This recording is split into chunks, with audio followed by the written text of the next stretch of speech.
നമസ്കാരം. KPM higher secondary school 67ാമത് വാർഷികാഘോഷവും സ്കൂളിൽ നിന്ന് വിരമിച്ച അധ്യാപകർക്ക് യാത്രയയപ്പ് സമ്മേളനവും നടത്തി. ഈ വർഷം സർവീസിൽ നിന്ന് വിരമിക്കുന്ന Shrimati D. Krishnakumari teacher, Shrimati S. Shailaja teacher എന്നിവർക്കാണ് യാത്രയയപ്പ് നൽകിയത്. കഴിഞ്ഞ വർഷം ഡോക്ടറേറ്റ് നേടിയ KPM charitable trust chairman doctor K. മണിയെ ആദരിക്കലും നടന്നു. കൂടാതെ കഴിഞ്ഞ വർഷങ്ങളിൽ പാഠ്യേതര വിഷയങ്ങളിൽ കഴിവ് തെളിയിച്ച വിദ്യാർത്ഥികൾക്ക് മാനേജരും അധ്യാപകരും ചേർന്ന് ട്രോഫികളും അവാർഡുകളും വിതരണം ചെയ്തു. രാവിലെ 8:45 പതാക ഉയർത്തലോടെ ആരംഭിച്ച വാർഷികാഘോഷ പരിപാടികൾ കൊല്ലം ജില്ലാ പഞ്ചായത്ത് പ്രസിഡന്റ് ശ്രീ P.K. ഗോപകുമാർ ഉദ്ഘാടനം ചെയ്തു. KPM higher secondary school PTA president Shri G. Vikraman Pillai അധ്യക്ഷത വഹിച്ച ചടങ്ങിൽ സ്കൂൾ ചെയർമാൻ ഡോക്ടർ K. മണി സ്വാഗതവും പ്രിൻസിപ്പൽ ഇൻചാർജ് ശ്രീ സന്തോഷ് റിപ്പോർട്ടും അവതരിപ്പിച്ചു.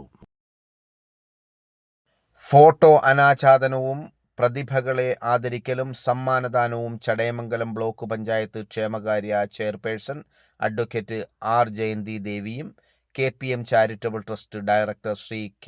ജയരാജും ചേർന്ന് നിർവഹിച്ചു. Cheriya Vilanallur ward member Shrimati Jolly James, PTA vice president Shri P. Sajeevan, school സംരക്ഷണ സമിതി convener Shri B. Sreekumar, school സംരക്ഷണ സമിതി chairman Shri Vattappara Nisar, KPM HSS headmaster Shri Bipin Bhaskar, KPM B.Ed training college principal doctor R. Sreelatha Amma, KPM HSS senior assistant Shri V. Vinod Kumar, KPM English medium LPS principal Shri Abdul Naseem, school chairperson Alfiya Fathima, KPM HSS school secretary Shri Muhammad Usama എന്നിവർ ആശംസകൾ അർപ്പിച്ച് സംസാരിച്ചു. തുടർന്ന് 11:30 school വിദ്യാർത്ഥികളുടെ കലാപരിപാടികൾ ആരംഭിച്ചു. തികച്ചും വ്യത്യസ്തമായ പരിപാടികൾ കൊണ്ട് കാണികളെ വിസ്മയിപ്പിക്കാൻ കലാപരിപാടികൾ അവതരിപ്പിച്ച വിദ്യാർത്ഥികൾക്ക് കഴിഞ്ഞു എന്നത് എടുത്തു പറയേണ്ട കാര്യമാണ്.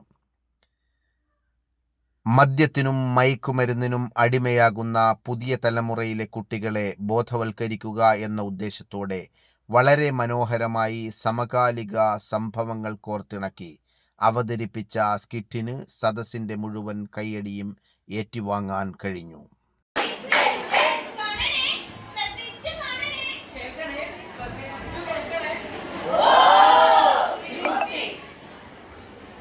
ഒന്നിനൊന്ന് വ്യത്യസ്തമായ കലാപരിപാടികൾ അവതരിപ്പിച്ച് സദസ്സിന് നല്ല കാഴ്ചകൾ സമ്മാനിച്ച ഓരോ വിദ്യാർത്ഥികൾക്കും ആയൂർ ടു ഓയൂർ ന്യൂസിൻ്റെ അഭിനന്ദനങ്ങൾ. വൈകുന്നേരം 5 മണിയോടെ പരിപാടികൾക്ക് പരിസമാപ്തി കുറിച്ചു. Ayur to Oyur news, Roduvila.